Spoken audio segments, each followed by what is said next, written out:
How to delete your stories from Facebook. So first open Facebook and click on three line. Now scroll down, click on setting and privacy. Now click again on setting.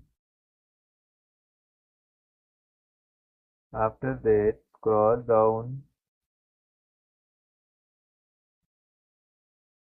Now click on activity log.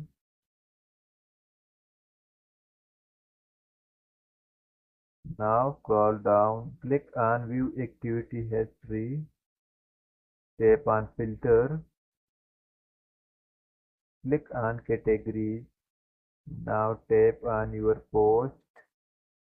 Now tap on your story.